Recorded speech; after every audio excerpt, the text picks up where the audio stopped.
4 of practicing Brandenburg. Today, yesterday, I did a nice long warm up on my C and B flat trumpets and a lot of mouthpieces, and just kind of tried to. I kept that all off camera because I just wanted to play a little bit of just improvised melodies and things like that. That's still a good idea. We're going to do a tiny bit of that today, probably. But I thought, well, I may as well do my warm up also on camera for anybody who's interested in that. And yeah, I did too. I did sort of a more intense warm up yesterday, but this is more kind of like the warm up that I might do tomorrow before rehearsal. That rehearsal is at nine in the morning, which a lot of people don't like playing early in the morning. I actually don't mind it because it's like I'm not awake enough to to feel any. I'm not worn out by the time I'm trying to play this. I actually really hate nighttime concerts because those, even though those are very common, I'm already exhausted by then. I have to take a nap or something just to have sort of fresh face and energy at 8 o'clock at night. But if my concert is at like 11 in the afternoon, then I'm fine. I can wake up a little bit late and have a little breakfast and then get a couple of notes in on the horn. I feel great. So actually, it'll be better to play it early in the morning. But I do want to warm up before because this piece is so kind of intense. If I don't do anything before and I just try to play cold, I could really hurt myself, and that's not what we want to do. So, what are we going to do? Well, we've got some different kinds of things here. This is not what I did yesterday, but it is what I'll probably do the day of. And so we're just going to do a short warm up here. I started this stream an hour early because I have some other stuff this afternoon that I have to get to. But so if you're tuning in and you're wondering what's going on, I'm also going to try some other new things. Like I'm gonna not be on the dashboard that is my streaming multi-streaming service, and instead I've downloaded the Restream chat module, and so I'm going to try that so that I can have one less thing open, which is my whole browser, which probably is taking up a ton of energy. So there's that. But so what we're going to start off with is just some free buzzing, actually. And if you've if you've ever studied with me, I don't really do a lot of free buzzing, but I do think that it's valuable, and I'll show you what I mean by that. So if you don't know what free buzzing is, it's just buzzing your lips, right? Just like that. And you can go all the way from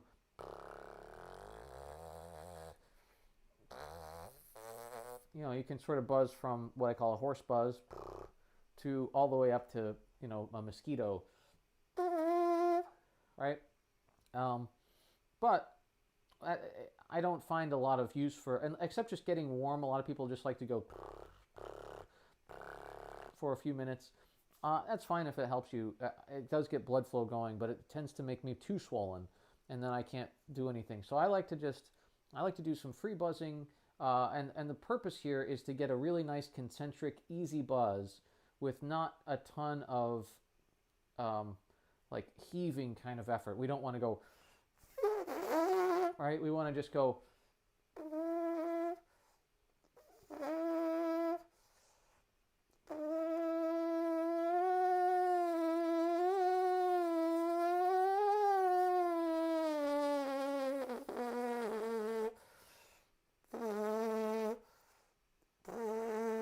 To do a lot of this.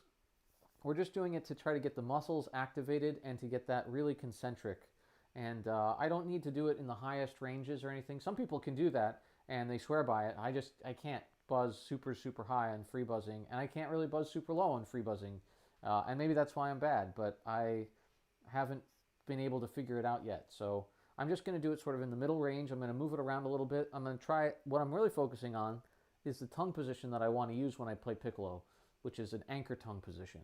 So I'm trying to get that to also cause a buzz.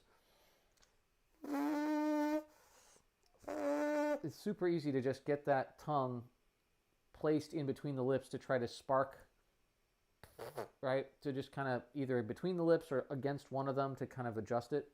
There's also such a thing as a tongue-controlled embouchure, which is very close to anchor tongue position, but it actually, sometimes the tongue actually touches the lip as far as I know. I haven't studied TCE before, except I just got a pamphlet of it one time at an ITG, and I thought, this is something I really need to look into. And then it was hard to find information about, so maybe I need to do that again. But anyway, so we're not touching the lip like, we don't want to do that.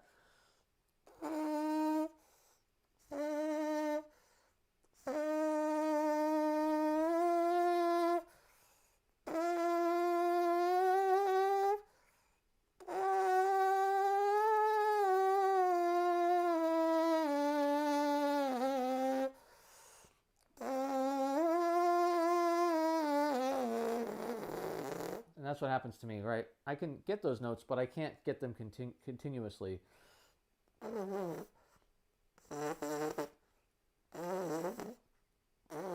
That's the range where I just can't seem to get it, and it's okay. I don't need to get it. I might work on that, but not right now, not for Brandenburg, right?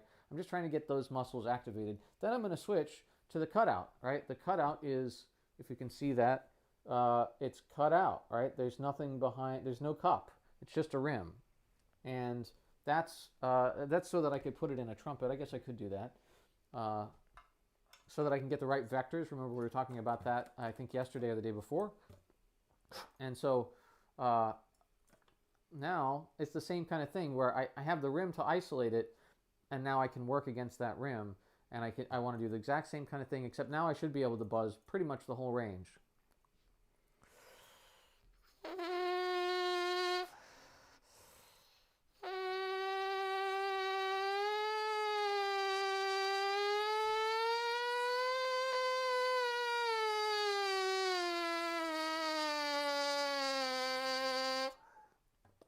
Right? And it's hard to remember the tongue position I want to use.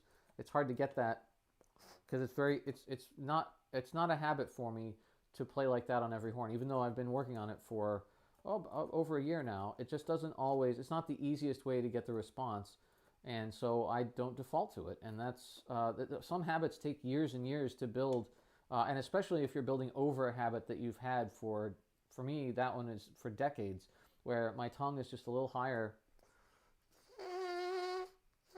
And ironically, it is kind of in the right position, just kind of arched back a little bit, and I want it a little further down and forward. So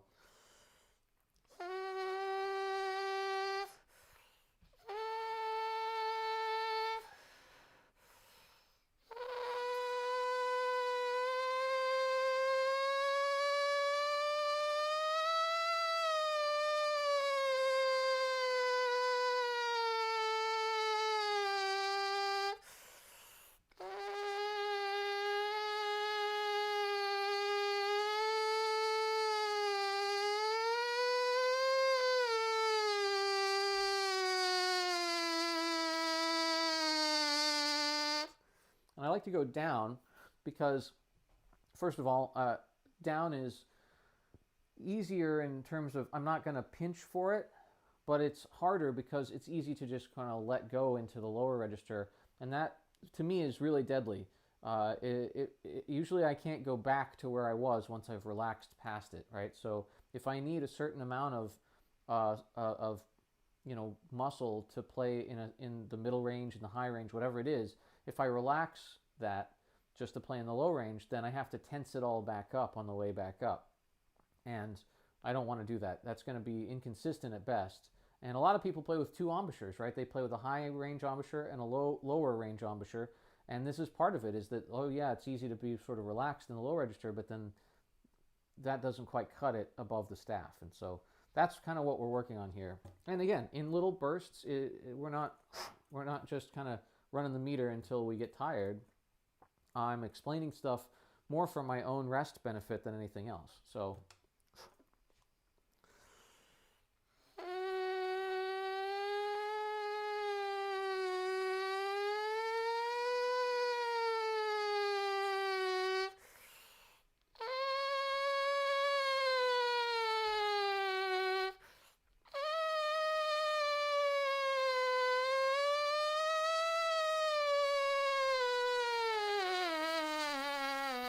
I guess if I knew what notes I was playing, I could actually do fingerings too, which is not a bad idea. Can I get this thing to give me a pitch? Okay. Well, if this is B flat trumpet. See, that was bad.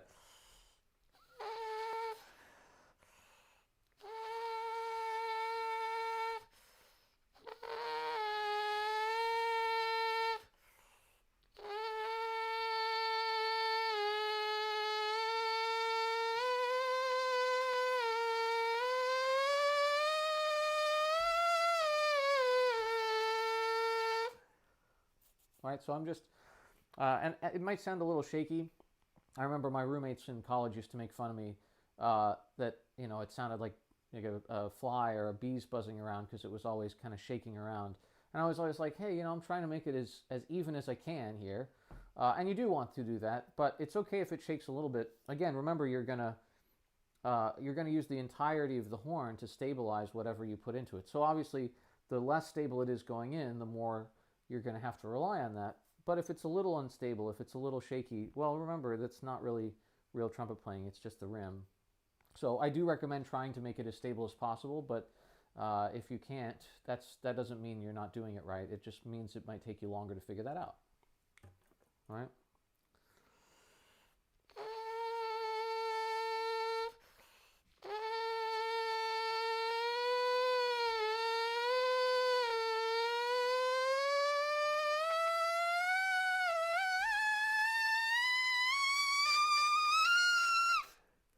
So you can do this quite high. That's the high G that we need for Brandenburg. So I'm not going to try to pick that off or anything like that. Again, that's not going to help me very much. But this is a good exercise. Just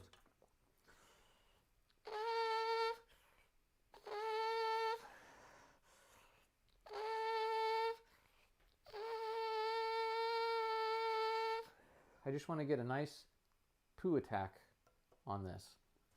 And then before we forget how to do it, we're going to, well, let's keep on the B flat for a second. We can go back to that if we want. And here we are. We're going to just do the same thing. Couple of little, just getting the response as easy as possible. I was off a half step. That's nothing new.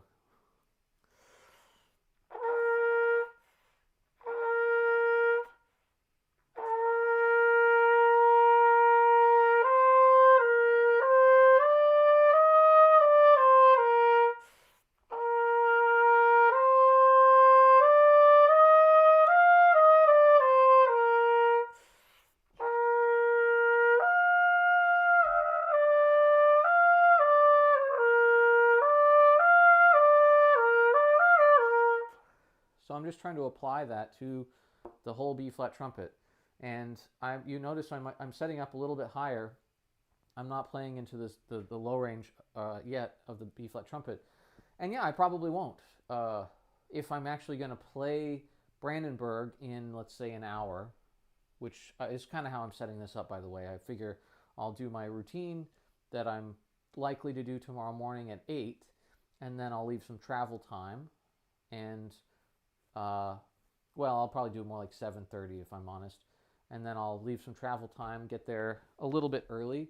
I have a lot of rules about gigs because you learn over the years that you've got to be, some things just have to go right, and there can't be any excuses, and so you develop sort of an immune system for all the things that could go wrong. So, for instance, if your tire goes flat, or you you have the wrong mouthpiece for the job, and because you misunderstood what the job really entailed,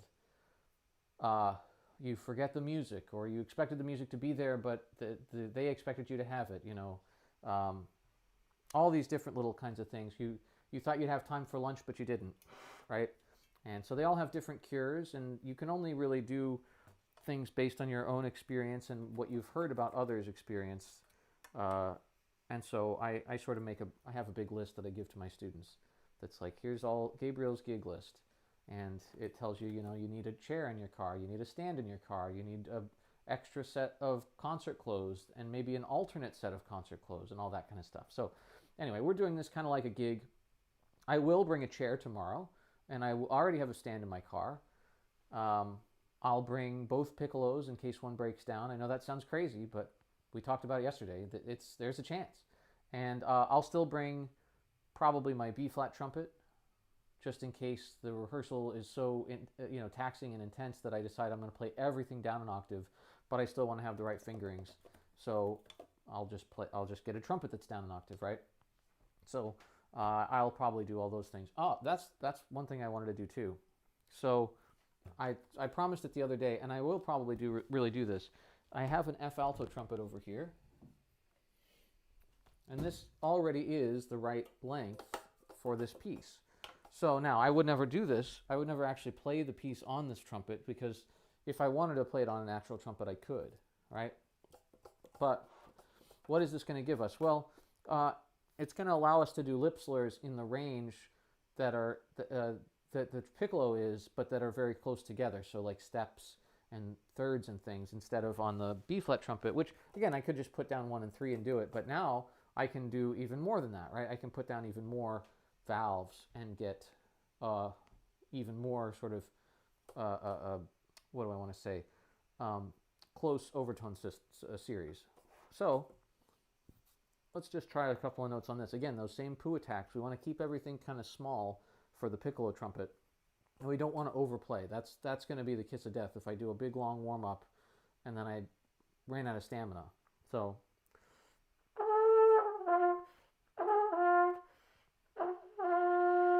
it's really hard to play low enough because the trumpet's so long, right?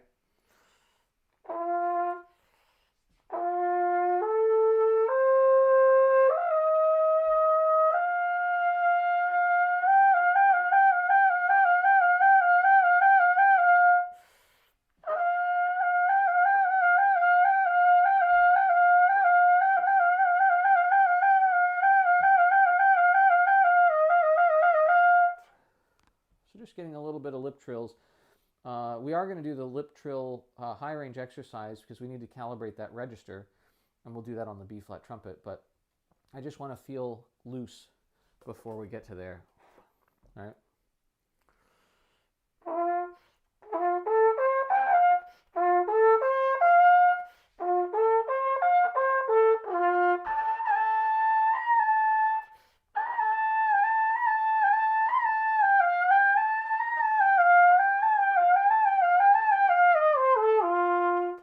So it's not super helpful to play a lot of F alto, but something that we have that makes some sense to do for this piece. And in fact, the part actually literally says F alto trumpet on it, tromba in F alto, which what's strange, maybe for some of you, if you're in choir or you've ever sang in a choir, or you play any instrument that's not a soprano instrument, I guess. Alto, like alto trombone, means high trombone, right? It's the smaller one, because tenor trombone is the normal one. Same thing with tubas, right? Tenor tuba is the smaller one, and I don't know that there is an alto tuba, but if it does exist, it's smaller still, right? Because we start with the bass tuba, and so, but tromba in F alto to us is lower, and you might think, well, wait. That doesn't make any sense because alto, first of all, alto means in air, right? Alto is Italian for air, or in the air. And so in F alto means in F air, like up there, right? But they mean up there based on the total voices, not... So soprano is above there, right? Soprano, that's why SATB choir, right? Soprano, alto, tenor, bass. And so we normally play soprano trumpet, but this is alto trumpet, a little bit lower. And so now that doesn't make as much sense when you consider that this was actually a smaller natural trumpet than we normally play. Normally we play tromba in D or something like that to start. So, and then you would crook it down to C, down to B flat, down to A, down to G trumpets, like very low. But you wouldn't really ever get to F because low F trumpet just started to get too long. I mean, they have crooks to go down almost, well, probably the whole octave. But most of the time you didn't play in the key of F. Again, it's not a great string key. So this would have been the smaller F natural trumpet, which normally would have meant you'd take, if you used your original one and it wasn't redesigned, you'd take a whole crook off, a whole chunk of the piece, chunk of the horn off, and then put it back on. And again, if somebody knows better than me, which is very easy to do in this world, I don't know a ton about Baroque trumpets, please feel free to correct me. I would love to learn the right answer, but I believe that's the case. That this is a smaller F trumpet than the normal D, longer D trumpet. And that's why it's so high, right? Because you're just playing the same kind of thing, but you're playing at a third higher, and so we're playing notes that are in the extreme high register. Okay, so we've played a couple of lip slurs, we've played a couple of poo attacks, we've done some lip buzzing, and we've done some cutout buzzing. So now we're just going to do a very light high range exercise. And then we're going to get to the piccolo trumpet, because we don't want to spend a ton of time more on this. We've already been here about 20 minutes, and I've talked about half of that time. So, and my lip feels fine, but I can feel like if I press on it the wrong way for too long, it's not going to feel fine. And today's the real critical day, because tomorrow I have to just get through the rehearsal. Today, if I overplay, I don't get through the rehearsal, right? And then tomorrow. So I have to be careful today and not do too much playing. And this is one of the hardest things for people to understand, you know, the day before your recital, the day before your juries, the day before, and even 2 days before, right? You can't hit it hard every day all the way up until the thing and have the max stamina. Your body needs rest. Now, too much rest, I said this in the very first stream about Brandenburg, too much rest is not going to work, and too little rest is not going to work. And it's not a Goldilocks situation either. It's be smart about what you play, and don't overdo it.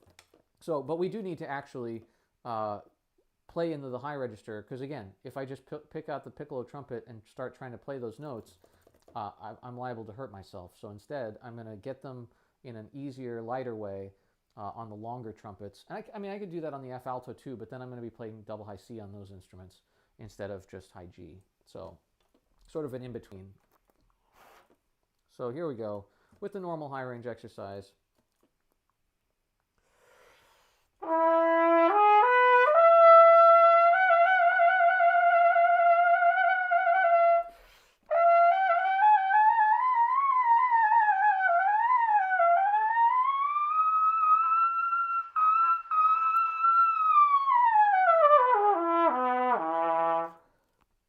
And that's not as full as my normal high G, because I'm not adding any air. I'm purposefully keeping it the same amount of air the whole time, all the way through, so that it remains light, right? It's okay if I don't, when I play the piccolo, it'll center better, but I just want to kind of get into there without much effort, and I want to feel what's going on.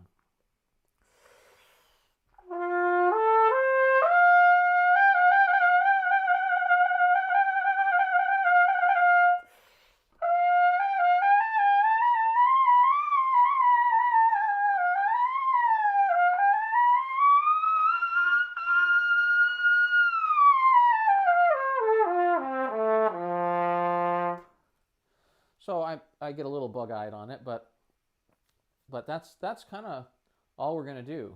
We're going to do that once more after a short rest. And then we'll be ready for piccolo. And we're going to improvise into it.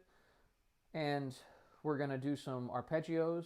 We're going to do some scales first, and then we'll do some arpeggios and some lip slurs and things like that. And then we should feel pretty good. And it's not going to take long, right? I don't want to waste any notes. I want to put them all into the piece. And if I have notes left over, great. But I don't want to waste them up front and then not have them. So.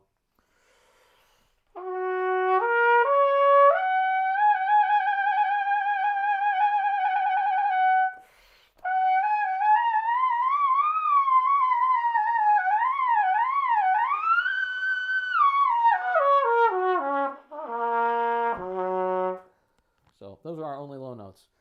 So I wanted to play a little bit of them. But and I did add air to that one. I just wanted to make sure that if I need to, I can stabilize with the air. And that's what happened. So there we go. That's our B flat trumpet playing. And now we're going to get into a little bit of piccolo. I've already set up the Yamaha with the Schilke 5 backbore and the normal top that we've been using. I wanted to try this first because, again, it's the bigger trumpet. of the two, it's a little bit larger bore, and the valves are not plated in like the other one. So I thought, if I'm going to get worn out, I'll do it on this horn first, and the other horn can save me. Whereas if I get worn out trying to match that horn and I don't quite get it right, this horn is not going to save me doing anything. It's going to be harder still. So it's good to, I think that's a good order to do it in tomorrow too. So before I forget what those high range notes felt like, let's get into this horn. We're not going to play for very long. We're just going to calibrate by just kind of getting into it, playing some scales. And I like to start on C and go to F because that gets my tongue position right.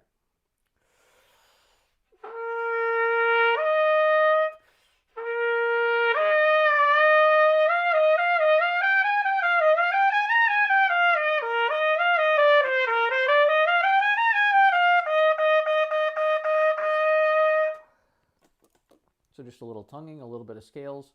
I'm not playing super high, I'm not playing super low. Well, I mean, it doesn't go much lower, right? But I'm just kind of trying to get what I've already set up to work for me here.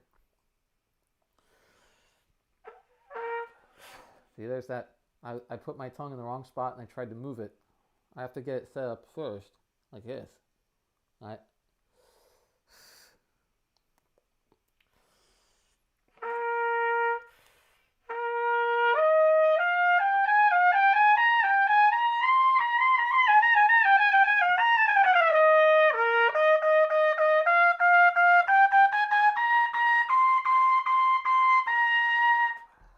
So I'm just trying to keep it even, keep it easy, and figure out what the amount of work is that I actually need to do to keep it easy. So that sounds, I guess, contradictory.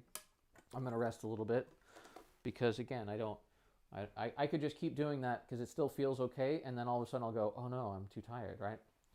So if you have a question, viewer, please question, and I will answer it so that I am not playing the whole time. But what was I saying before? Yeah, I'm just trying to, when I say that I'm trying to find out how much work it is to keep things easy, that sounds contradictory.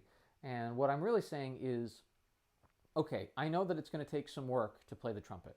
I know that it's not just like laying in an armchair or on the couch or on the floor or on the bed, right? It's not easy, but it should feel easy, right? We don't want it to feel hard. And so when we talk about that, a lot of times we talk about whether it works or not, right? I'm willing to do whatever work it takes to know that the notes are going to come out the way that I expect them to. And that feels easy, even though I'm actually doing quite a bit of work, right? So it's a willingness to do that work and then also to find what that work actually looks like, feels like, works like. And that's what we're doing right now, is we're just calibrating things. We're trying to figure out like tongue positions and pressure vectors and all this stuff. And you can measure each one of these little things, and you can get really obsessed about one or the other. And sometimes that's important. Sometimes you know everything's going really great, but there's one little piece missing that you figure out, and then that's all you need to think about because everything else already is great, already on autopilot. And if you think about that one thing and really make sure that it's right, then everything goes great. But a lot of times it's more than one thing, and then you can't think about two things at once. Or at least I can't. So I don't try to. I can think about one thing and then I can think about another thing, and I can do that back and forth pretty quickly. But any more than that, and I'm going to start needing to write things down, and that's totally fine. You should write that stuff in your part then. For me, I'm not finding anything that's particularly salient that I need to like, oh, this is the key to my piccolo trumpet playing, right? That's not what's really happening here. More that I just need to calibrate my piccolo trumpet playing to find a generalized amount of work that I'm willing to do all the time, and then I don't want to change that because that would change the way that the trumpet works for me, right? So that's a nice way to think about it. I stole that a little bit from I always want to say Joe Bowman, but it's Joe Bergstaller, and but I'm sure Joe Bowman also has some good insights into piccolo trumpet playing. But I stole that because he was talking about, in a master class we did, he was talking about that like trumpet playing takes work. And I was like, oh, that sounds scary when you say it that way. But then when he explained that like the willingness to do the work and to be prepared for that work is what he works on, that made a lot of sense to me. Oh yes, when you're about to go for that high note, you want to be prepared to play it well, which doesn't mean to squeeze it out. It means to prepare your body to execute the plan that it normally does when it's time to play those notes, right? So that's basically what we're calibrating here. All right, let's do a little more. We lost our only viewer, but I don't trust the little counter in here anyway. It doesn't always tell me anything. So, oh, and now they're back. Somebody's back. So, a lot of it for me is getting set up passively around this rim. I have to make sure that the right amount of lip is in there and not too much or lip too little. I also play wet, so it's easier to change.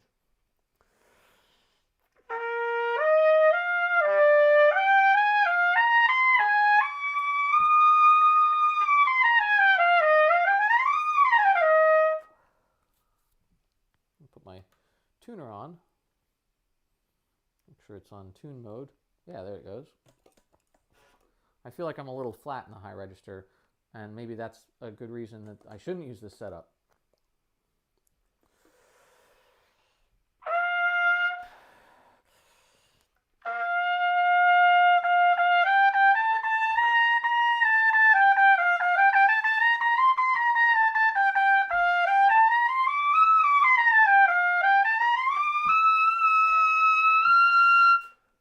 Yeah, it's a little flat on high G, but it doesn't feel hard to get it to come out. So that's a good thing, right? I can always just push in a little bit. But this is one of the things about backbores, right? All we changed from yesterday, well, and we tried this out too, was the backbore and a smaller hole, but also a smaller entire backbore when they're this short, right? When it's that big.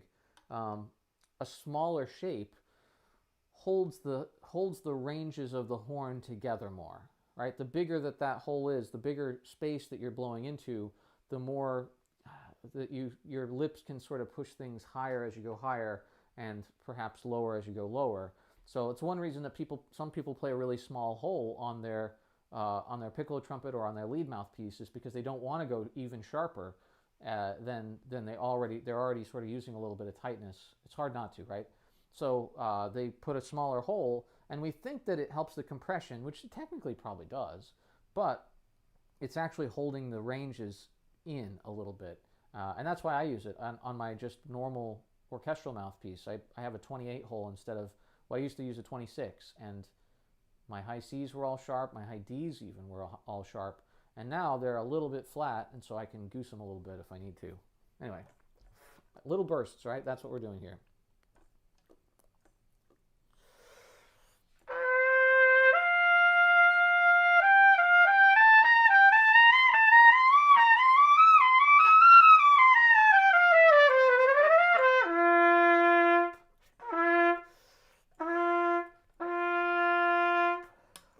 Everything's a little flat.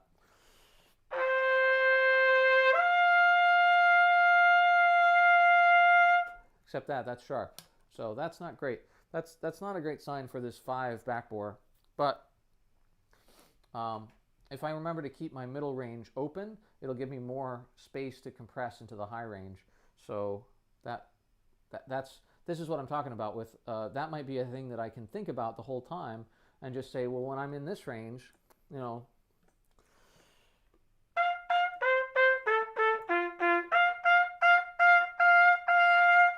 keep that low, right?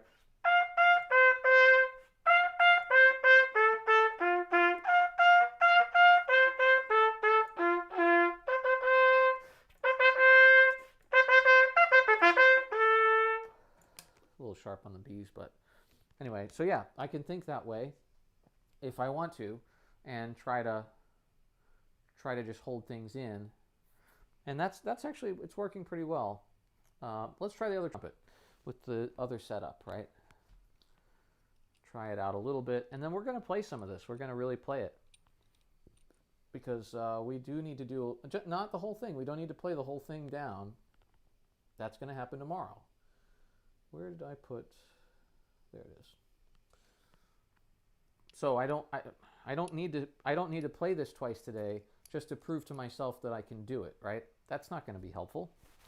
Instead, I want to play little bits, make sure that I have a good handle on how I want to play it. That's what we're doing. Oh, I put that right back in the same horn, didn't I? Well, since we're doing it, let's try that out again. Let's see if what I said was true.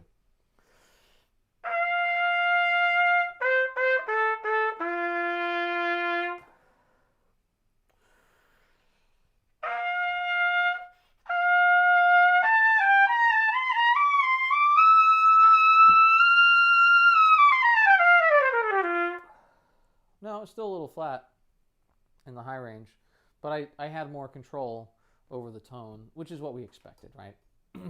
So let's put this one away for a second. Pull out the shilky. See if this is any different. Now, one thing I noticed that yesterday is that the pinky ring is further out on the shilky, and I think I like that. I think that's one of the things for me. Uh-oh, that's not going to work. Make sure that's not. Now, what definitely won't work, this is a problem with the shilky as well. The valves tend to want to stick because they're so absolutely tight, which is a good thing. They're very well done, very, very well fitted to this horn. And again, that's not by Shilky, that's by the guy that I got to modify the insides of the valves. But yeah, if my fourth valve is going to stay down when I try to play that high A, I can't use this horn at all. So I think it'll be fine. It's very clean, this horn. I've only played it on stream for you guys 3 days. 2 days. So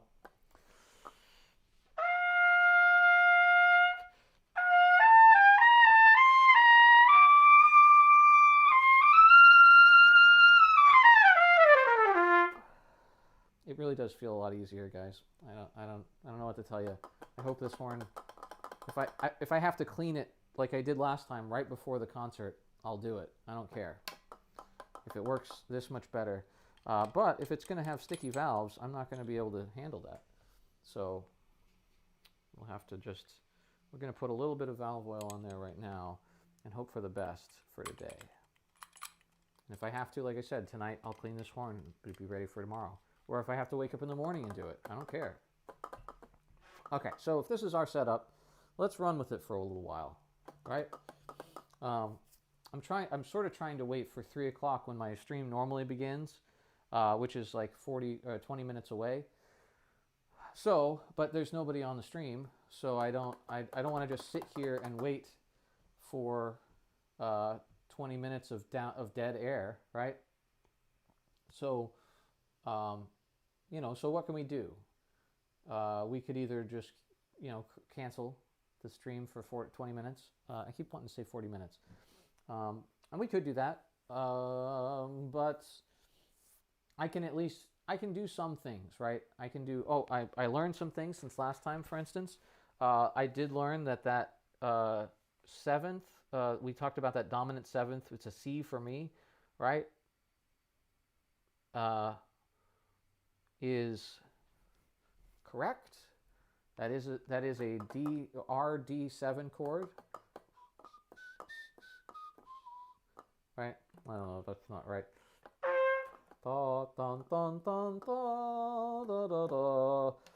And actually the string part underneath that arpeggiates, it doesn't play the seventh. They go dun dun dun dun dun dun dun. So they never play the seventh, so that I really have to be low. I think I'm the only one with it. The bass might have it one note, actually. So that's something we can sort of sort out. Then the next repeated note is a fifth. So it's an E, like R E minor, I think. And that makes sense because we're transitioning into the minor key, right? So that's this. So I've got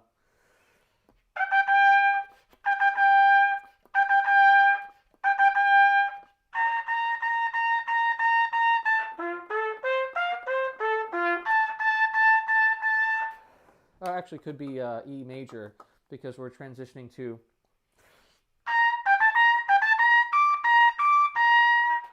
right, which is very clearly A minor. I'm speaking all in B flat piccolo key, right? So you can just take everything down a whole step if you're thinking concert pitch. But so yeah, I should check, I guess. I could check. I should check. I would check if a would check could check could. On IMSLP, which is where we are all getting this. If you don't know about IMSLP, it's fantastic. It's a compendium, or it's a collection that holds all of the world's public domain music, and it even knows where you are and whether or not you're allowed to have the music that you're trying to download, and make sure that nobody because some things are out of copyright in certain regions where they aren't in others. So especially the United States, here we have some of the stricter copyright laws in general. Not the strictest, but some of the stricter copyright laws. So let's see. I just put in there Brandenburg. I put 2. And yep, it pulls it right up. And we're going to look for... There's lots of recordings on there now too. I don't know necessarily that those are quite right. I'm sure they do it the right way. But you can't just download people's music for free, even though that's what everyone seems to do. And we do want to get the right version of this. Oh, that's not going to work. We want the whole score, but we want the one that scores. Yeah, there we go. We want the one that actually fits our version because it's much easier to look at. That's not going to work.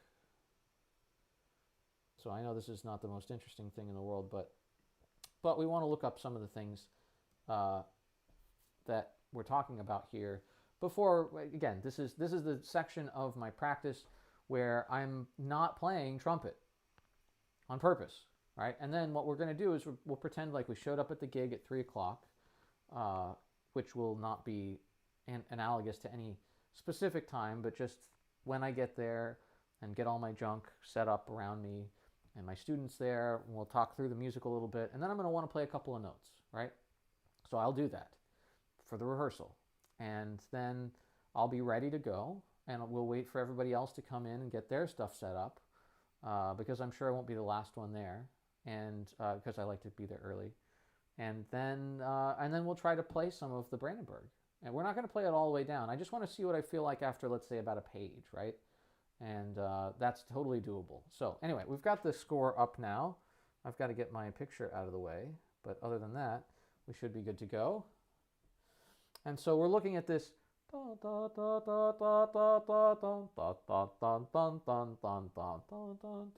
which luckily the measures are numbered in my part, so I can get right there. Yeah. So, give me 1 second. Well, hopefully, yeah, okay, we're in the 70s in this. Yeah, there we go. So like I said, this is, the hard part is actually reading the trumpet part in this because it's trumpet in F on the part, and then everything else is in C. So I'm always like, wait, that doesn't make sense. Oh, right, it's a fourth down. So, so like I said, I think that those notes are a fifth, and let's see what we have. So that would be a B natural. Oh no, sorry. It's a fifth. It's a fifth lower, isn't it? Let me make sure that this is the case. No, I was right. It's a If I saw a C, I would play an F. I'm doing it upside down. So yeah, so it's a fifth lower. So so that's going to be an A concert. And we've got an F sharp. And we've got some other A's, but we appear to be still doing this D dominant 7th chord. Yeah, there's a nice low D in the bass. So we're arpeggiating this D dominant 7th chord in that bar where we play an A concert. So that is a fifth, but it's the fifth of a dominant 7th chord. And then we're going into this G minor concert section where the bass line is a line that we have later, but they're already playing that and sort of establishing the raised 7th and the minor third from this concert G minor section, right? So now again, you might very rightly say, Gabriel, I don't care about any of this. Well, right, but when your lip feels really bad and you can't figure out why, it's usually stuff like this, where you're playing super duper sharp on a note that needs to be super duper flat, or vice versa, that you're playing really, really flat on a note that can't be that flat. And this would be a perfect case for that, right? If I play flat, then it's going to make that dominant seventh sound sharp, and it's going to crunch our open perfect fifth from the D to the A, and that's also going to sound really bad. It'll sound kind of like a out of tune dominant chords tend to sound a little bit like a diminished chord, and that's because that's what they're collapsing into, right? If you took a dominant seventh chord and you made it half diminished, you would just lower the third and the fifth, right? Because the seventh is already flat once. So yeah, so you don't want it to approach the wrong quality of chord. Now that would need the third to also be out of tune, but just because it's out of tune and we don't know what we're hearing, and we hear that outside seventh, we tend to hear it as just some sort of like, wrong chord when it's out of tune. But when it's really in tune, it actually starts to sound really consonant in a way that still leads, because the seventh wants to collapse to the third of the next chord, and so on and so forth. Now in this case, D7 is going to A minor. For our A minor, right? So that's very interesting, and it's not. I mean, it's not that hard to do, because we're arpeggiating everything. We're not doing this sort of voice leading where we're playing chords and then playing other chords. We're arpeggiating, and so we're really talking more about key areas than we are about chords that go to other chords. But there is a progression in the same way that the Pachelbel's canon has a chord progression, right? And when you hear that, you hear the chords, but they're arpeggiated, and that's the same kind of thing that we have here. Not to compare Bach to Pachelbel, that's some sort of travesty. I'm gonna go to musician hell for that. But if it gets me one more Brandenburg, I'll do it. I don't care.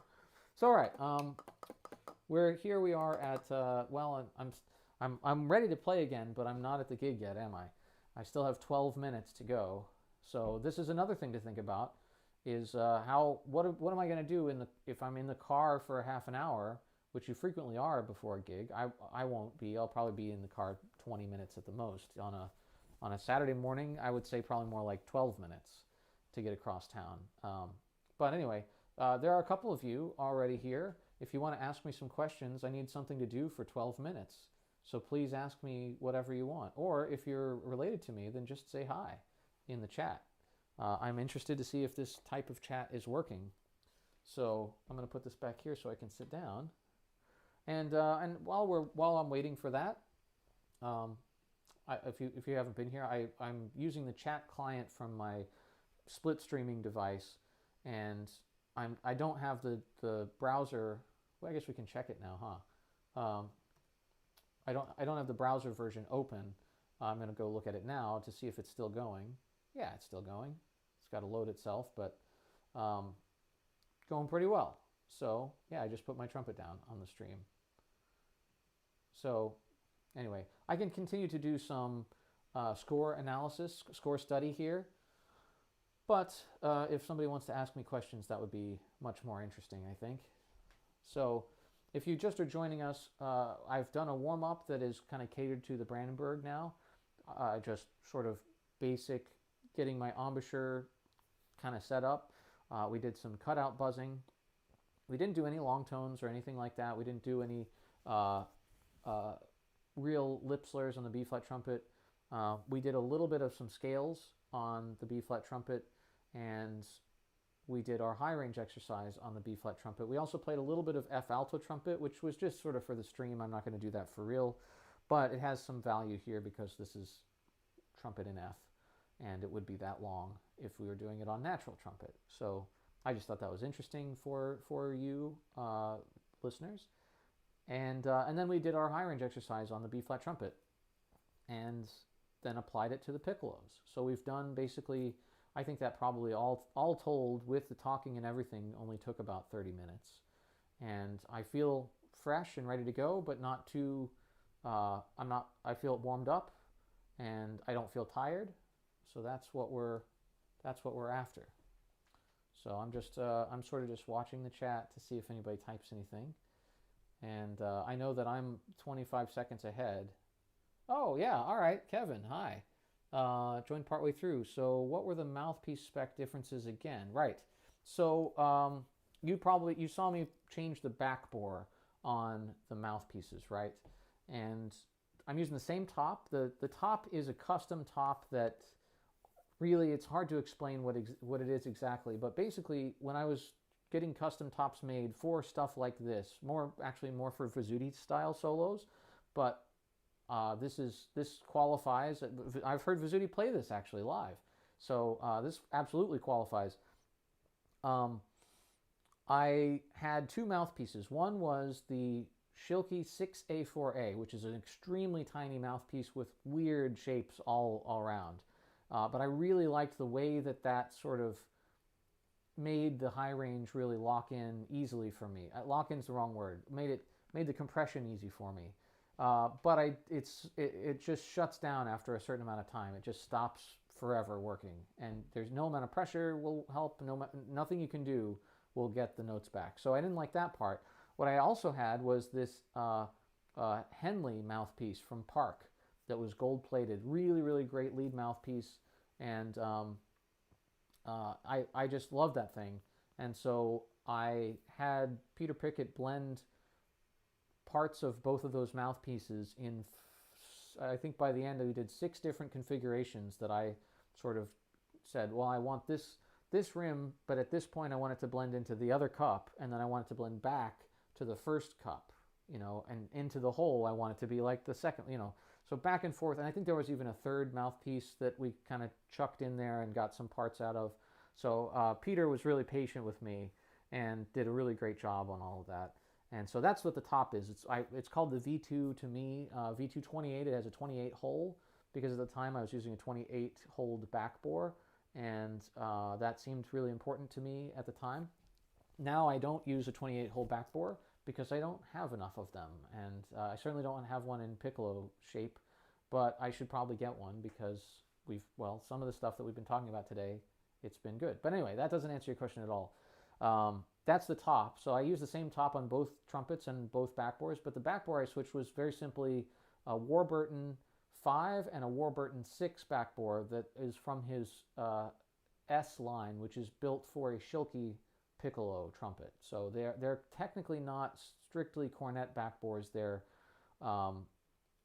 a little bit, I believe, a little bit longer and a little bit of a different cant to them, a little bit different taper. So I believe they fit a little bit deeper in. Now, one thing I saw online recently, and I want to address this actually. This would be, I talked about this the other day, that somebody was looking for a new piccolo mouthpiece to make things more efficient. And let's see, we got about a little over a centimeter on that. Yeah, 29 holes. See, that's what I'm talking about. But yeah, so somebody said that I was reading. So the same guy that wanted a new piccolo mouthpiece made a video explaining that he knows all this stuff about dentition, and he wasn't looking for people to tell him how it works. He knows how it works. He just wanted suggestions for new mouthpieces, which is totally fine. And so some people wrote in still the stuff that he didn't want to hear, and other people wrote in suggestions of mouthpiece. A lot of people did that. And one person talked about, I think, the idea about the cornet backbore versus what it ought to have, and that it changes the gap. Which I don't, without, I can't remember who that was, and I don't think that, I think that they certainly know what they're talking about, except there is no gap in a Schilke, because the lead pipe is completely smooth bore, right? Now, that's not to say that there's not a shape to it. There is a different taper at the top that's going to hold the mouthpiece than the rest of the tube has. And you can sort of see that if you look down it. You can see that there's a sort of a spot where it gets bigger all of a sudden into the lead pipe. But there's no venturi of the lead pipe there. Now, there is going to be a venturi in here where this pipe is in here and there's a little gap. and then this pipe starts, right? But that's your mouthpiece isn't going to affect that gap. So, but it does. That's what the Schilke backbores do. They go, I believe, a little longer into the horn, but so they touch the sides of this taper up here a little bit longer. So you can think of it as narrower, but it's actually just a longer mouthpiece that fits the taper for a longer amount of time. So I guess they are longer in that case.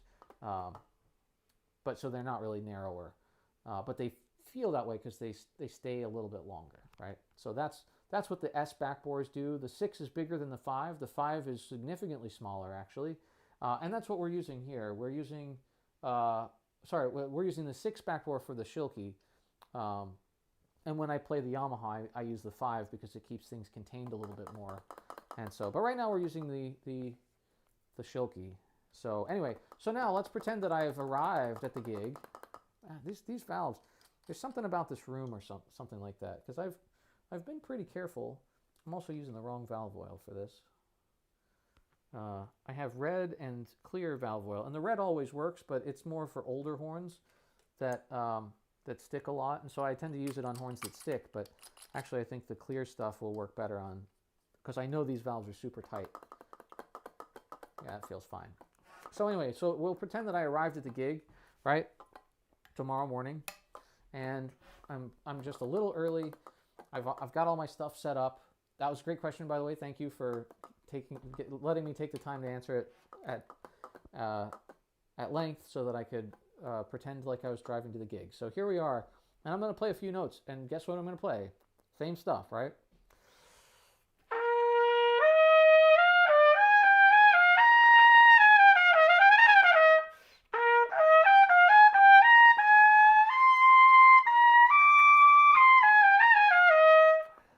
And it's important not to go too high too fast. That E felt a little bit hollow to me, so I'm going to rest for a second and retake, because we're calibrating, right? I've just taken this 20 minute period off. So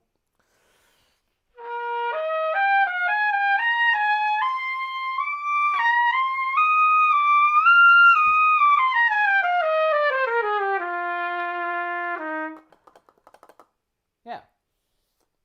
And I might just do this a couple more times as other people are getting set up and doing other things. And like I said, then we're going to take it for a spin, see how that feels. And we're not going to take it for the whole spin. I keep re-emphasizing this, but it's so tempting to just be like, can I get through this piece? Can I do it? I want to make sure I can do it.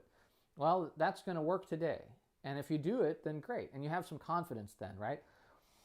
But if you do it today and it means that you can't do it tomorrow, then was it worth it? Not really, right? Because you don't need to do it in your house today by yourself. Now, it is nice to feel like you can, of course.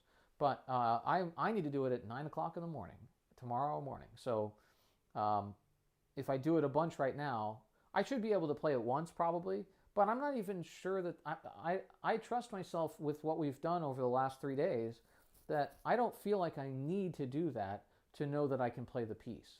And I might have to play a lot tomorrow, right? So, because it's a 2-hour rehearsal on this piece. I think this piece alone, there might be one other thing, but that I wouldn't be on. But so anyway, we're just about at it.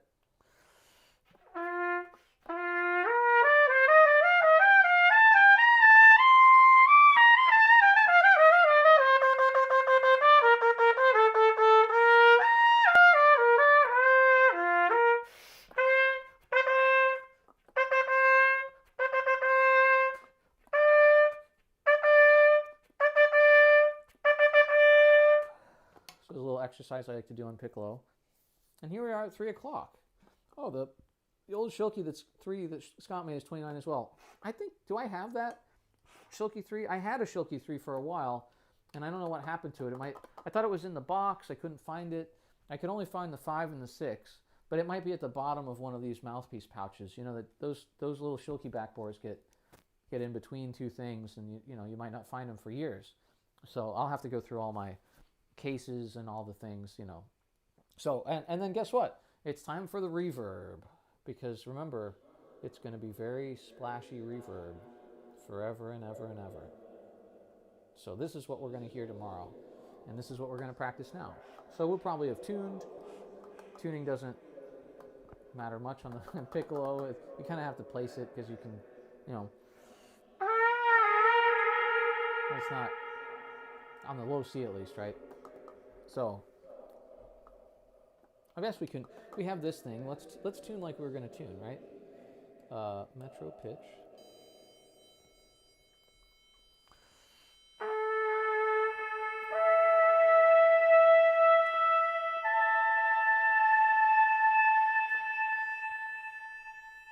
Yeah.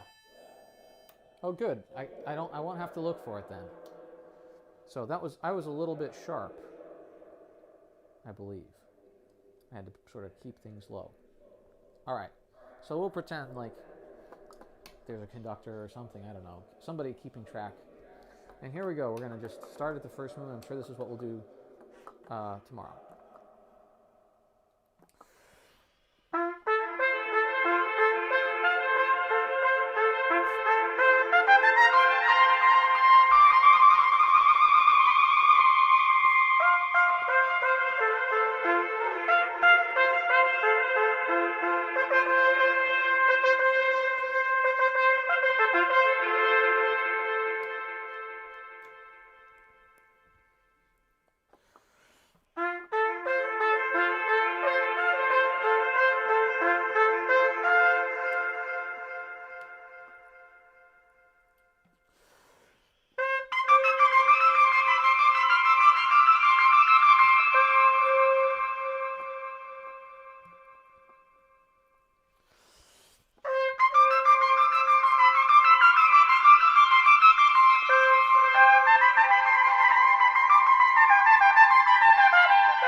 Keep going, I guess.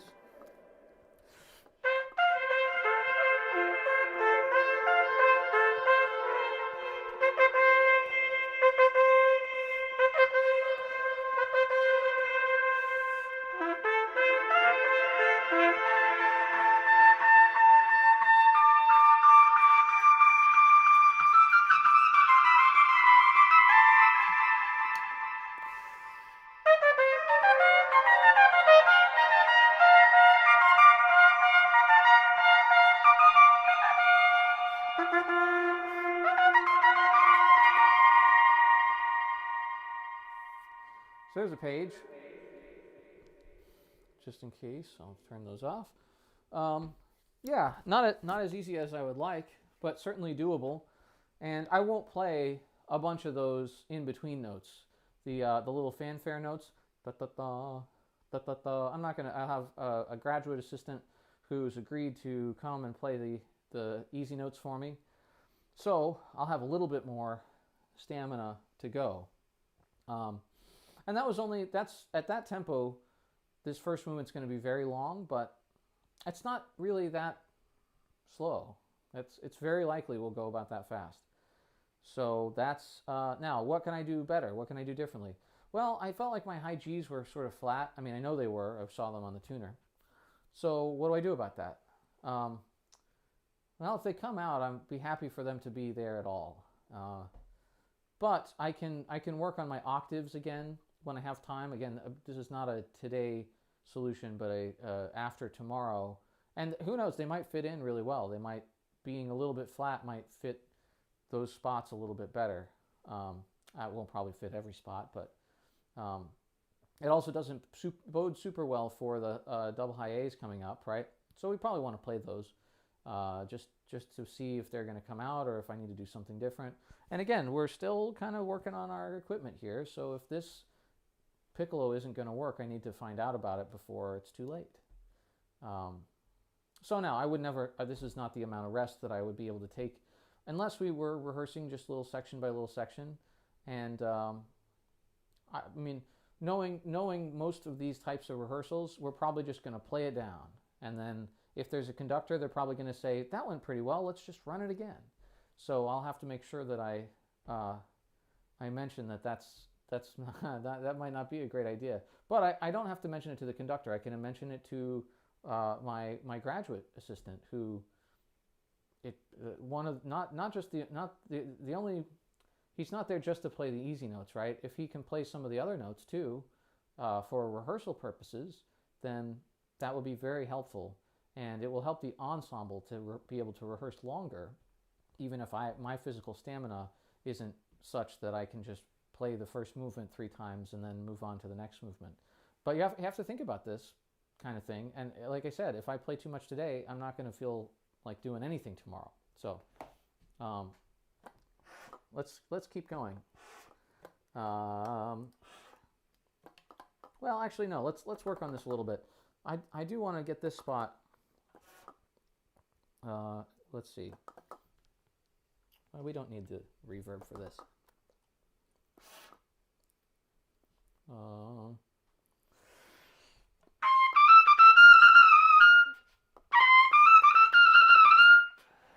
I see, I didn't really think about how many cycles. I think I'm just going to do it like 30-second notes.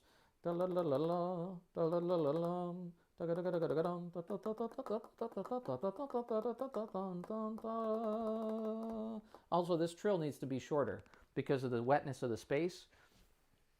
I'm going to just trill for 2 beats instead of the whole 4.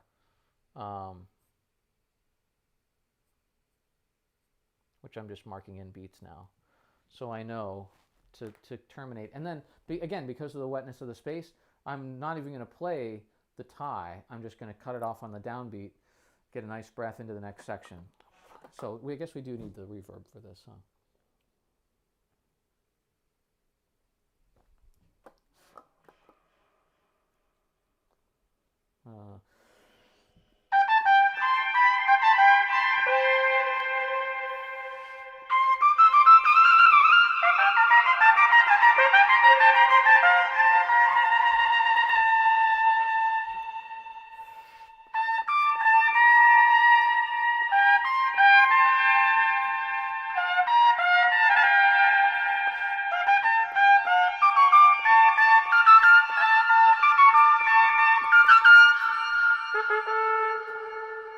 So that's a little better. I tried an alternate fingering on that G. Not a very safe one, but it's a little sharper, but it didn't seem to matter. So that means my lip isn't quite getting up to it. My lip isn't vibrating quite at the frequency, so it's keeping it a little bit down, which means I need to probably be better with my air, not better with my lip, right? So again, stuff I can work on for a month and it'll be fine. If I work on it today, I'll be fine for tomorrow. So let's keep going then. And I guess I'll put the reverb back up.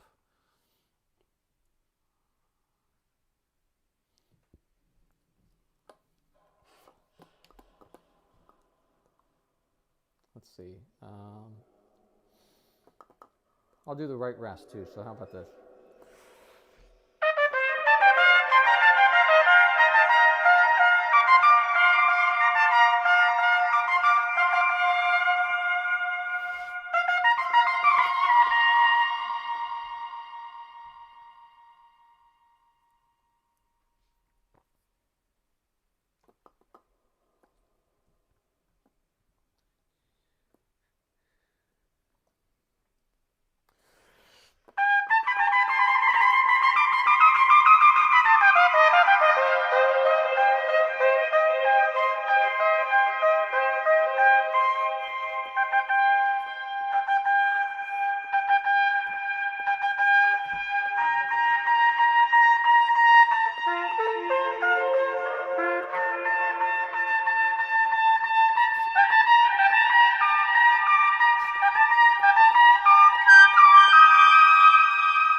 important notes not to skew the pitch on.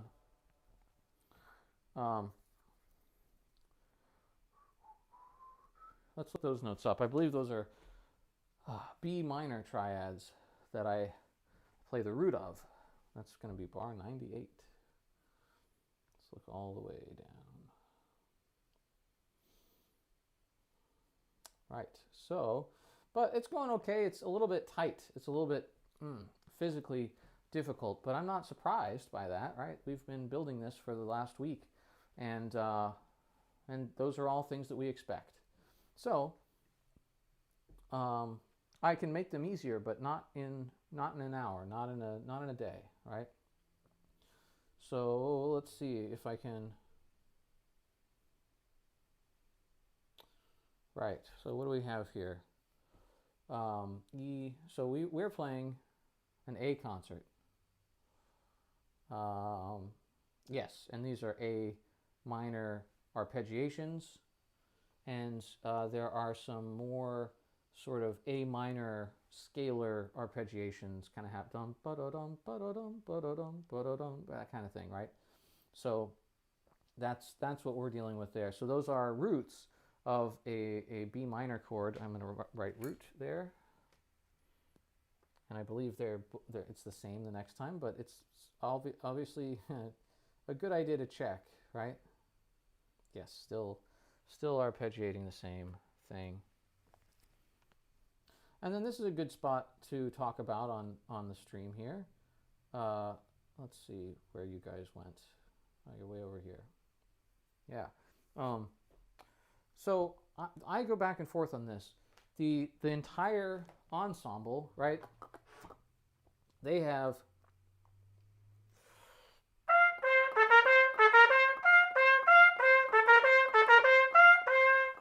right?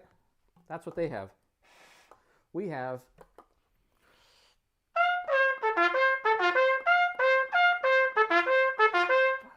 right? That's what we have. And of course, you can make the argument, and many have, that I don't know where this water is in here. That well, the natural trumpet could not have played the melody as the tutti does. They can't play the C natural down there, right? For our B flat concert, right?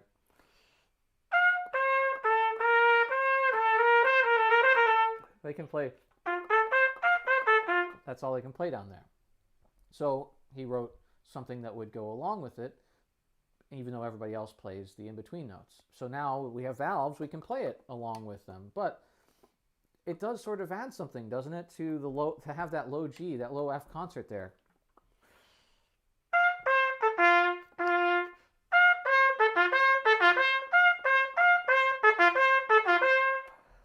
There's something different when you hear, especially if you listen to Baroque recordings of the Baroque instrument, rather recordings, not recordings from the Baroque. That'd be great, but we don't have those. But if you go back and listen to recordings of Baroque instruments actually playing this music, what you'll find a lot of times is like, yeah, that it sounds different in a good way, and you might want to emulate that way. So now I don't think anybody's gonna. Yeah, well, I know. That's why sorry, my dad says he changes it, and I know because that was the first time I ever heard it. And I generally think that it'll be fine. I could go either way, right? If I change it, then I have a reason, and that's because I now can play the notes that I couldn't before. But I also could see somebody saying, well, yeah, but he didn't write those notes. And I mean, Bach obviously knew what he was doing, right? In general, that doesn't mean every one of his pieces is perfect or anything, but maybe there's, if they're playing, right, is that fourth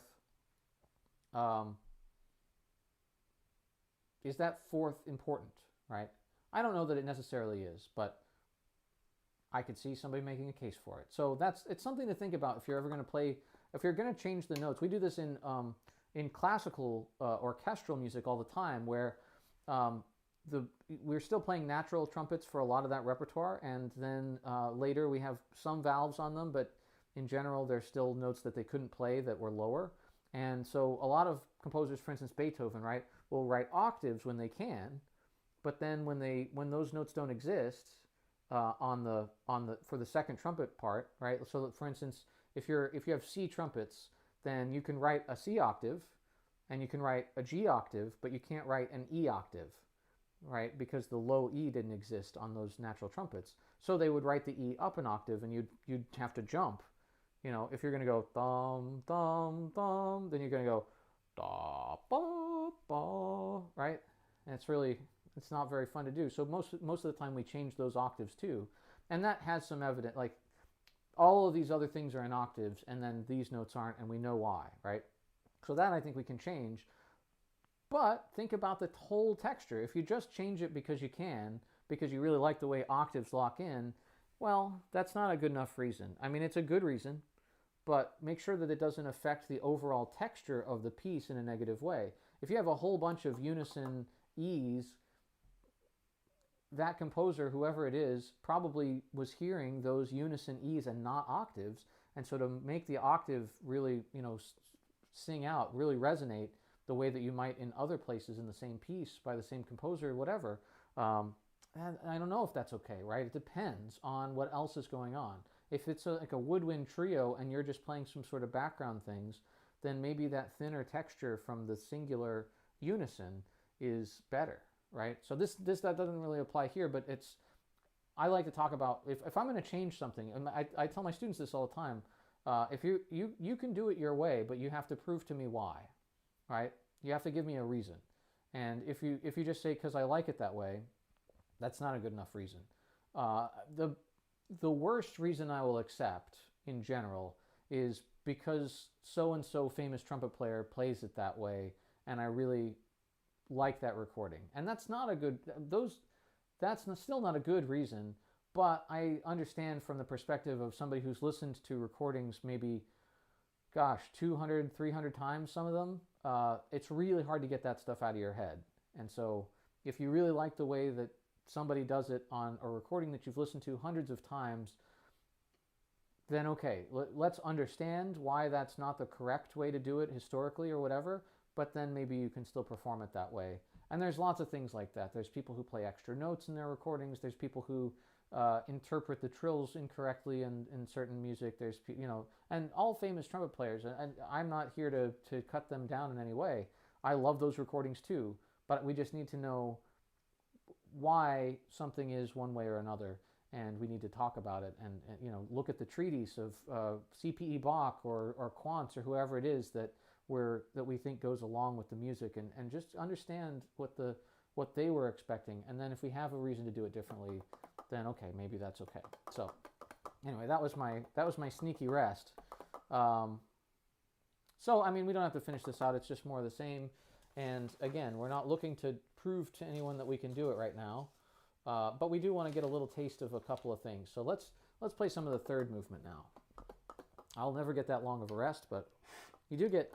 I looked it up yesterday. I think it's almost 4 minutes of rest for the second movement, which is, yeah. And I will play it cold, so I want to get a little bit of experience doing this, right?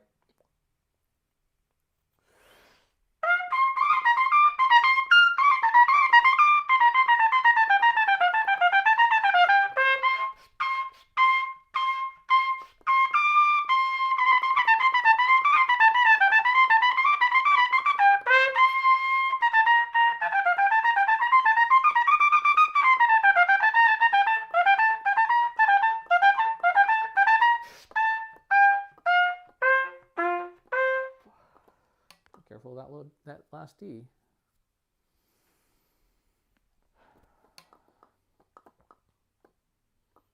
That's about 9 and 10. It's funny, I don't count these rests because I just know the parts.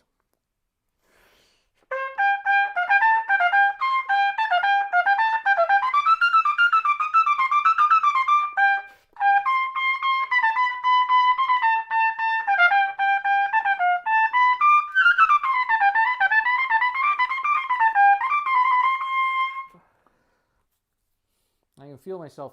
So if I'm criticizing this, right, I can feel myself pressing into my top lip and not keeping my pressure even. So if I do that, let's see.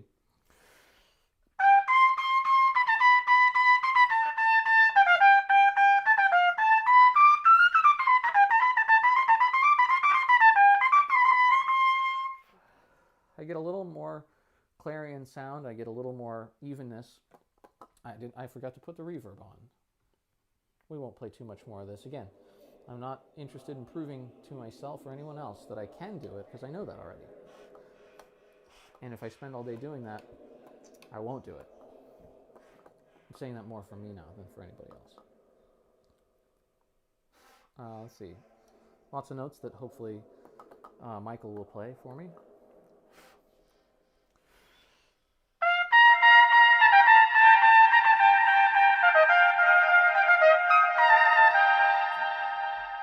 Here's a funny story I'll tell you quickly.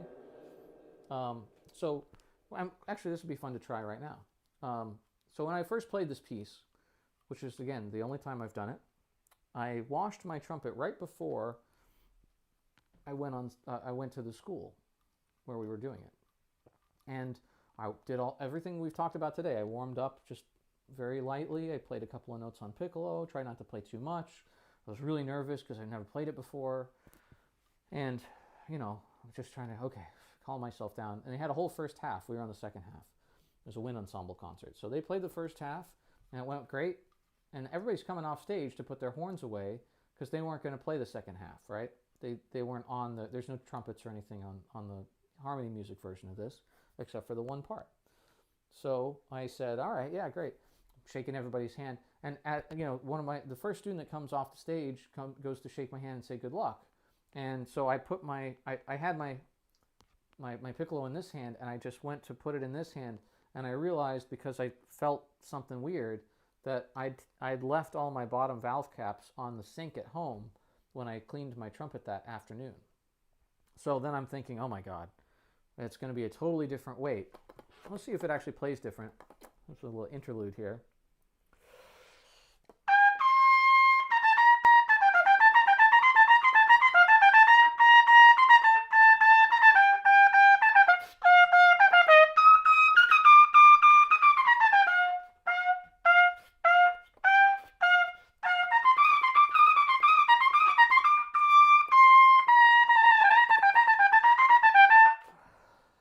Not really.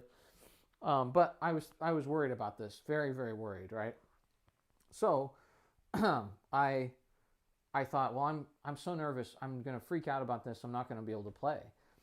So instead of freaking out about it and not being able to play, I said, well, let's play a game, right? The lighter you make a trumpet, the easier it responds in the high register, in sort of a theoretical sense, right? It's not really necessarily true. It's all about lots of things, but that's kind of a general rule, is that the heavier it gets, the slower it is to respond. The lighter it gets, the faster it responds, and that feels better on your lip. That's what we were talking about with the beryllium bells yesterday, that the brass bells don't respond quite as easily, but they sound better. So anyway, so I thought, okay, great. Well, I know that after the double high A's in the first movement, I can take the fourth valve completely out of the horn. I don't need it anymore. I'm never going to touch that valve again. And then, as I was sitting there for the Andante, the second movement, I was looking through and I was going, yeah, well, when do I stop using the third valve for the third movement, right? If you look through it, you have some D's. You need third valve for a D, right? So you can look through the part, and anything that's low G or low D, I need that valve for. But if you look through long enough, you realize that after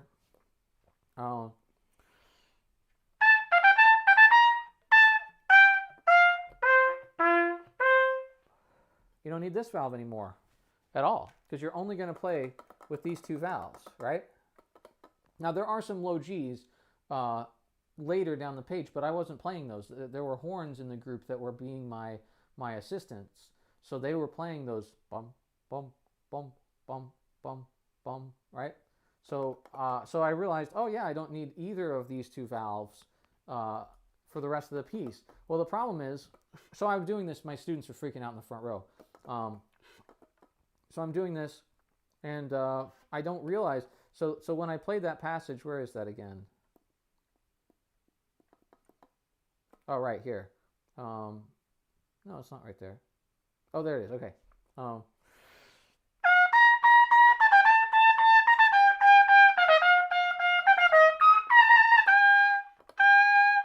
I played third valve and I went, oh God, because it vented like it just did. It went through the vented valve and into my hand, and but because you're placing everything, it's still an A, right? It's basically a real sharp A even when you center it that way. So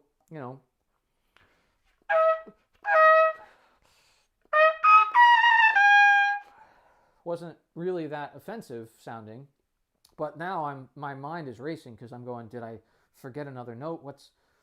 I've got to, and so now I'm looking through and I'm trying to scan the music as I'm already, you only get a couple of rests there.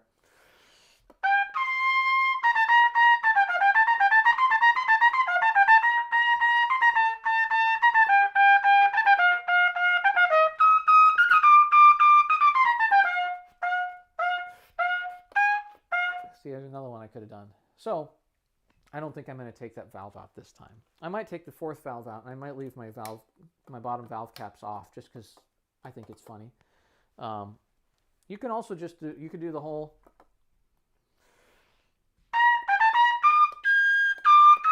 Oh, that actually felt pretty good today. Well, I guess I just did it one off though, right? So I might try it with the whole valve out. I know a lot of people like it put back in on the top, right, so that it comes back at you. And I do too on my other horn, but on this one, part of me is afraid it's going to fall out because I have it pretty well greased.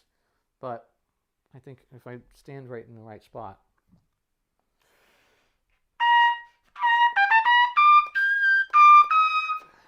It's just a little too soft. It doesn't need to be that,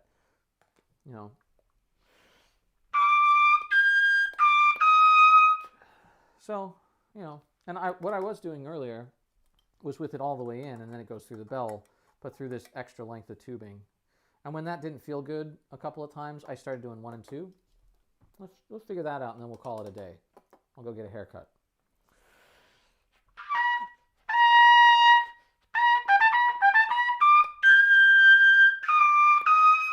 See, that doesn't center as well as it does on the other horn. And even if I tuned it up, it's still sort of wobbly. Let's push it in a little bit and see if that helps. Yep. Pull it out maybe. Usually, the hard part is low G, low D, and low F are not where, none of those are where double high A is. So.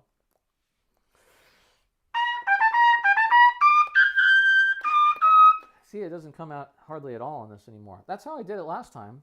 But, I'm also, I don't even remember what year that was. I could have been as much as a decade ago. I don't think it was. I think it was more like probably 7 years, 8 years. But closer to a decade than not, right? Because I've been here 5 years, and this was back at my other school. So, yeah. So I think, let's see if it does it now. Then we'll have a solution for tomorrow at least.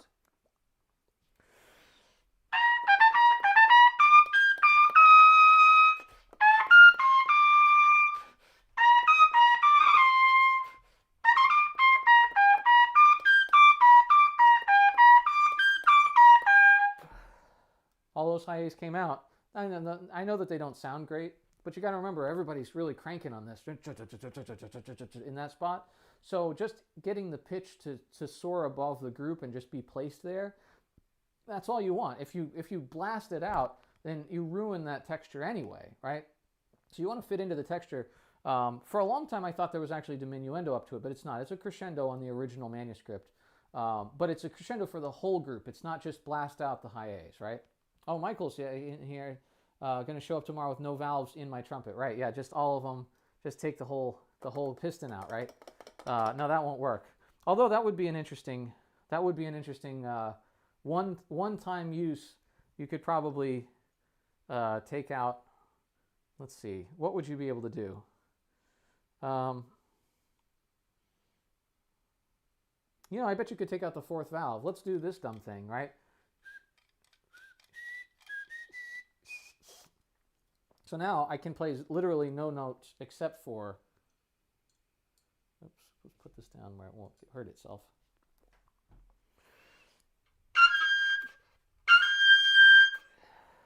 Yeah, so one length shorter still. So this is 3 times, this is 2 times into the open valve, right?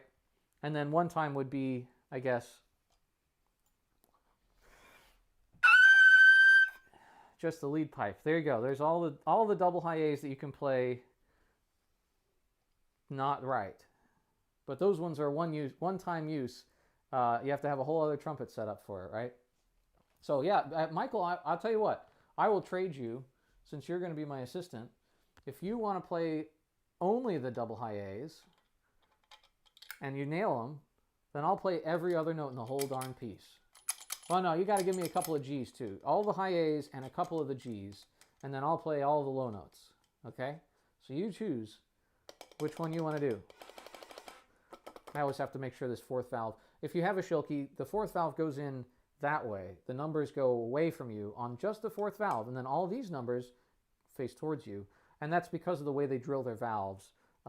They use the 1st and the 3rd drill mandrels, or whatever they call them, shapes for where they drill the holes to make the 4th valve.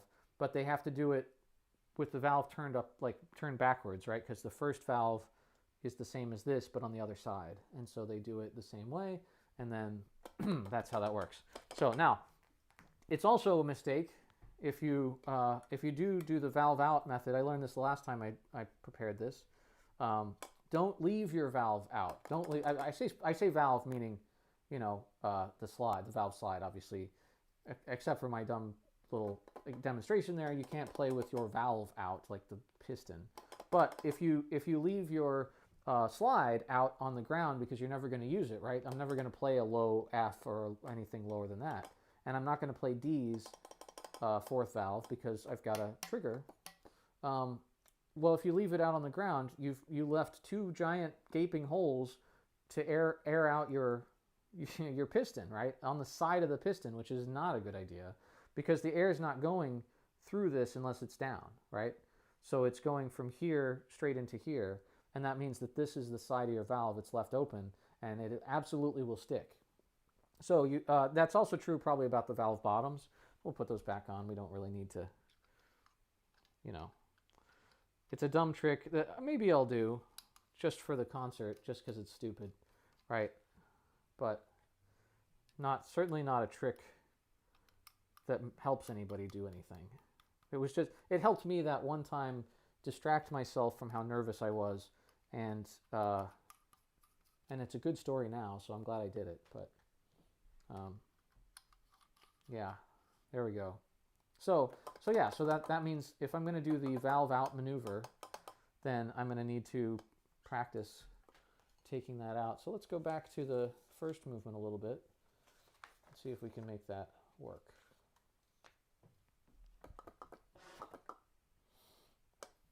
Huh. Yeah, it's a perfect A, actually. It's just not a very good sounding one, right? Anyway.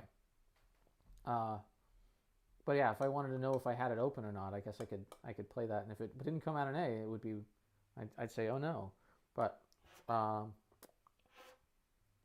see.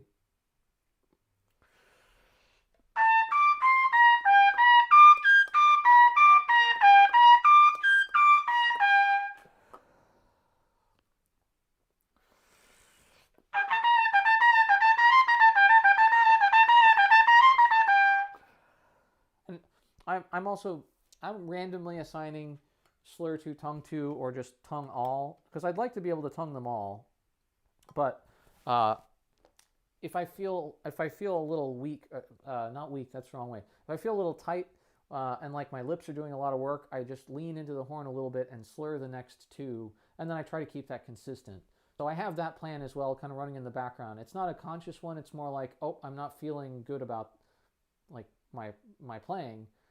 in this moment, so let me lean into the next thing a little bit harder. And then if even just leaning in doesn't work, then I start slurring and leaning in even harder to those, and that helps me kind of get through the line. So Michael says you've got yourself a deal, so that's great. I don't even have to have a double high A solution now. I'll just let Michael play all those notes. But okay, let's play a little more, and then like I said, I'll bail. Let's see. Well, we'll just go from where we just were.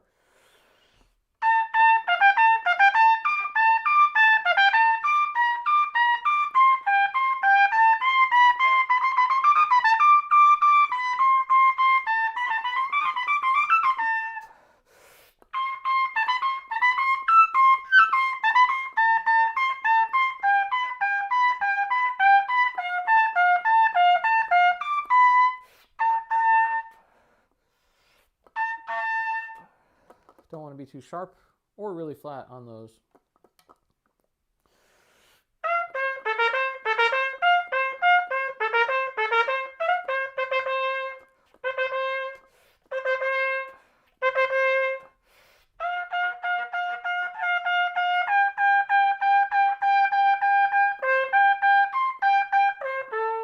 These are Michael's notes. Michael, I'll give you a part tomorrow.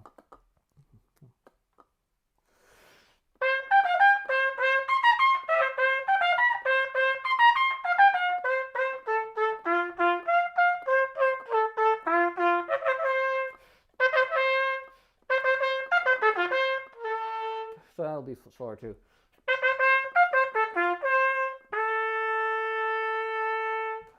And if you're my dad, you do a little trill in the end. Again, something you couldn't do on the Baroque trumpet, at least not those notes, because you can't play that low C. But that would be very expected in the Baroque era for somebody to terminate the piece on a sort of a suspension of the third trill and then to resolve it. So, and I always think, I really like the way that sounds, but I have the same thought about it as I do what we talked about already, that since you couldn't do it, you know, he could have written it for one of the violins to do on that note, but then, so there's, that one I probably won't do, just so that it has, it also, we have to see what the group does. A lot of times people want to do a swell on the last, they want to do,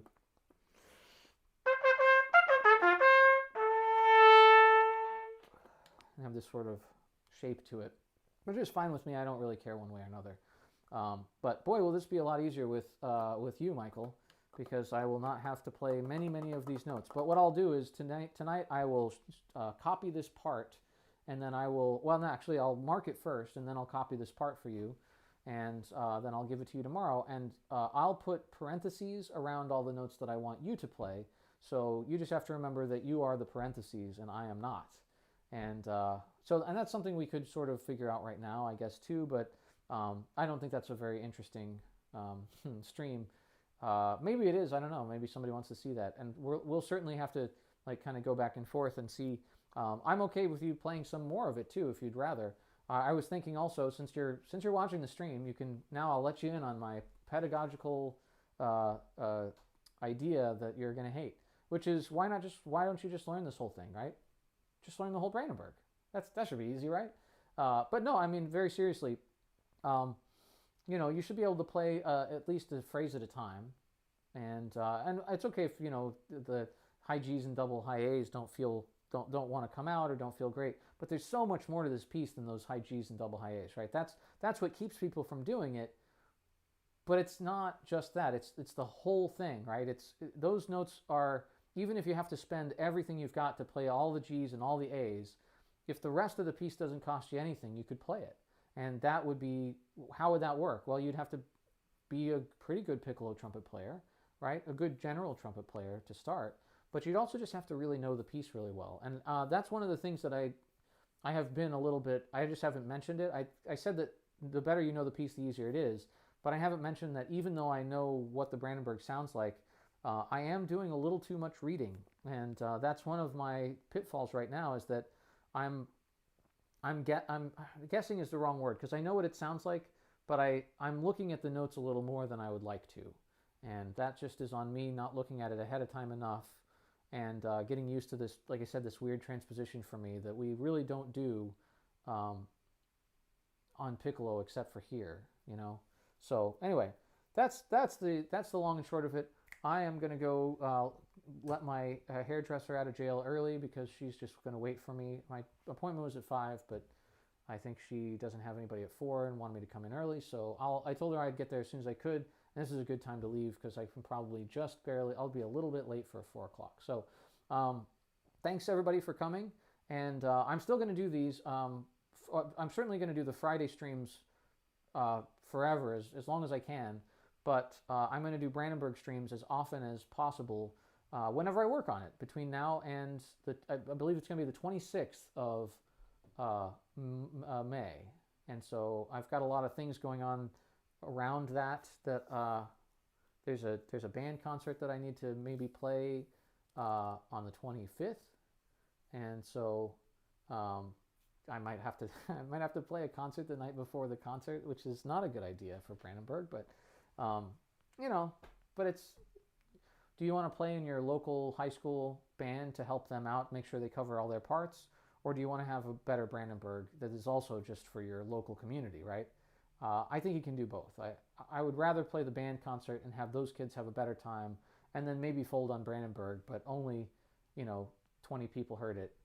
I mean, that's the kind of balance I think about. So we'll see. Maybe if I'm smart, I'll get Michael and some other people together to play that band concert for the local band program here, and then I'll just go to it and watch and just be happy that everybody sounds good, and.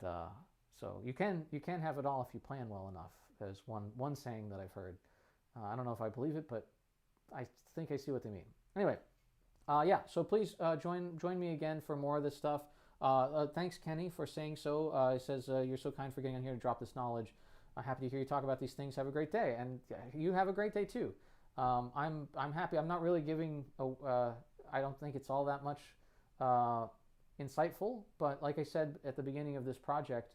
I'm doing it so sort of for my own posterity of, did I do the right things when I did this version of the Brandenburg? Was that the right approach, or do I want to change that approach for the next time I do it? And you guys are welcome to kind of come along for the ride and hear my thought process about it. But don't take it too seriously because I don't know if it's going to work or not, right? I have a pretty good idea. It's certainly the best I can do, but I might fold. And I finally gotten okay with that. I don't want to fold, but if I do, I'll just go, well, did everything you could. Guess you're going to have to practice harder for the next 8 years or whatever it was and try again. So anyway, all right, I'll see everybody next time. And thanks again for coming. And yeah, let me know if come back with questions. It helps me rest. Okay, see you later.